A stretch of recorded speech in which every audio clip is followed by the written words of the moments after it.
নমস্কার, ঠিক সন্ধ্যে 6টা নিউজ 18 বাংলার জেলা থেকে সরাসরি নিয়ে আপনাদের সঙ্গে রয়েছে আমি তমশ্রী। শুরুতেই যে খবরের দিকে নজর রাখতেই হবে, শিক্ষকদের শিক্ষা যাচাই। শিক্ষকদের শিক্ষাগত যোগ্যতার নথি এবার পোর্টালে।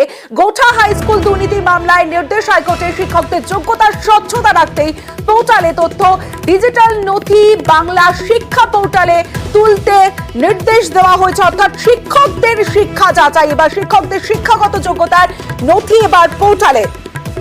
সরাসরি চলে যাবো, অর্ণব হাজারা রয়েছে আমার সঙ্গে, অর্ণবের সঙ্গে কথা বলবো। অর্ণব, কেন শিক্ষকদের শিক্ষা যাচাইয়ের প্রশ্ন এলো?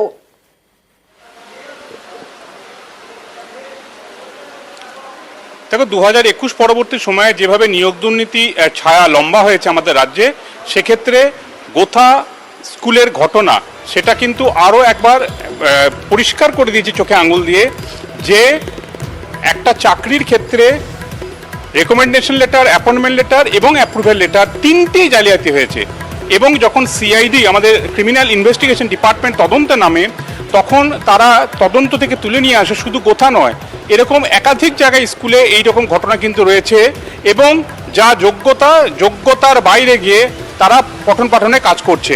অর্থাৎ যার ভূগোলের যোগ্যতা নেই পড়ানোর, তিনি ভূগোল পড়াচ্ছেন, এরকম উদাহরণও দেখা গেছে।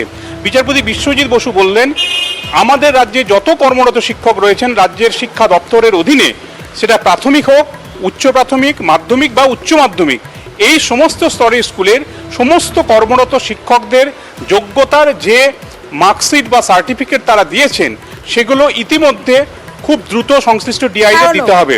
সেই ডেটা সংগ্রহ কাজটি ইতিমধ্যে সম্পন্ন হয়েছে এবং রাজ্য আজ 4 পাতার একটি রিপোর্ট দিয়েছে। তাতে রাজ্য জানিয়েছে ইতিমধ্যে প্রায় 1,30,000 শিক্ষকের, কর্মরত শিক্ষকের নথি তাদের হাতে এসে গেছে এবং সেটা ডিজিটাইজ ফরম্যাটে করার কাজ চলছে এবং খুব শীঘ্রই হাইকোর্টের নির্দেশ মতো সেটা বাংলা শিক্ষা পোর্টালে সেটাকে আপলোড করা হবে। বিচারপতি বিশ্বজিৎ বসু নির্দেশ দিয়েছেন আগামী 2 সপ্তাহ 4 জুলাই মামলাটি আসবে, তার মধ্যেই প্রক্রিয়াটা যাতে করা হয়।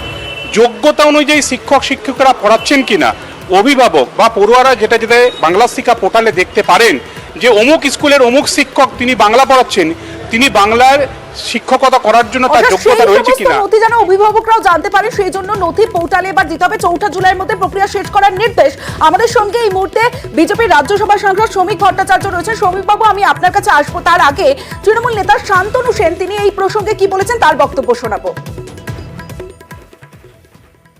দেখুন, আপনাদের প্রতিনিধির কথার মধ্যে দিয়ে এটা দর্শকরাও জানতে পারলো যে এই অবজারভেশনকে বা এই সাজেশনকে আমাদের সরকারও কিন্তু স্বাগত জানিয়েছে। কারণ এই সরকারের আমলে বামফ্রন্টের সরকারের মতো তো চিরকুটে কারোর চাকরি হয় নিচে রাজ্যের শিক্ষক বা রাজ্যের শিক্ষা ব্যবস্থার থেকে এখন কয়েক হাজার গুণ গুরুত্বপূর্ণ ইস্যু হয়ে গেছে সারা দেশের শিক্ষা ব্যবস্থা। এখানে 24 লক্ষ ছাত্রছাত্রীর ভবিষ্যৎ নিয়ে নিট ইউজি পরীক্ষার হাজার হাজার কোটি টাকা স্ক্যাম হলো এবং তারপর যেখানে ইউজিসি নেট পরীক্ষা পর্যন্ত 11th আওয়ারে স্ক্যামের ভয়ে বাতিল করে দিতে হলো। সারা ভারতবর্ষের শিক্ষা দপ্তর কোন জায়গায় নিয়ে গেছে শিক্ষা ব্যবস্থাটাকে, সেই নিয়েই তো দেশের মানুষ সব থেকে বেশি চিন্তিত। শ্রমিক ভট্টাচার্য আমাদের সঙ্গে রয়েছেন। শ্রমিক বাবু, আপনি শুনলেন, আপনার প্রতিক্রিয়া? আমি ডক্টর শান্তনু সেনের কথা শুনলাম। কেন্দ্রীয় সরকার যদি কোনো বিচ্যুতি হয়ে থাকে, দুর্নীতি হয়ে থাকে, প্রাতিষ্ঠানিক লুট হয়ে থাকে বা সামান্যতম বিচ্যুতি হয়ে থাকে, তার জন্য নির্দেশ দিয়েছেন সিবিআই তদন্তের। আর পশ্চিমবঙ্গ সরকার সিবিআই তদন্তকে আটকানোর জন্য, চোরেদের বাঁচানোর জন্য মানুষের দেহ ট্যাক্সের টাকা নিয়ে আজকে বারবার সুপ্রিম কোর্টে যায় এবং ধারাবাহিকতা বজায় রেখে পরাজিত হয়ে, তিরস্কৃত হয়ে আবার কলকাতায় ফিরে আসে। সুতরাং যে পোর্টালের নির্দেশ মহামান্য আদালত দিয়েছেন, আদালতের নির্দেশকে আমরা স্বাগত জানাচ্ছি। কিন্তু এই তৃণমূল সরকারের যোগে সময় আজকে পোর্টালে যেগুলো আপলোড করা হবে শিক্ষকদের শিক্ষাগত যোগ্যতা নিয়ে, তার মধ্যে কতটা জল থাকবে এটা নিয়েও কিন্তু প্রশ্ন থেকে যায়।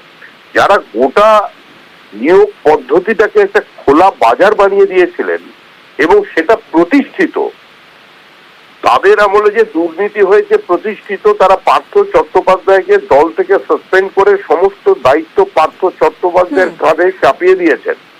কিন্তু অনুমোদন ছাড়া এত বড় দুর্নীতি, এত বড় প্রাতিষ্ঠানিক লুট 10 বছর ধরে চালিয়ে নিয়ে যাওয়া সম্ভব হয়নি। সুতরাং শিক্ষা নিয়ে তৃণমূল কংগ্রেস যত কম কথা বলে ততই ভালো। আমরা চাই আদালতের অবজারভেশন আমরা প্রতিদিন শুনছি, আমরা তদন্ত এবং আদালতের এই দীর্ঘ সূত্রিতায় মানুষের মতো আমরাও কিন্তু ক্লান্ত, বিরক্ত এবং সবার মনের মধ্যে হতাশা আসছে। কিন্তু এখনো পর্যন্ত এই রাজ্যবাসীর কেন্দ্রীয় সরকারের তদন্তকারী যে সংস্থা আছে, কেন্দ্রীয় তদন্ত সংস্থা, সেগুলোর উপর আস্থা আছে এবং সর্বোপরি আদালতের উপরে আস্থা আছে। বেশ। মানুষ আদালতের উপরে আস্থা রেখেই এর দিকে এগিয়ে অনেক ধন্যবাদ আপনাকে।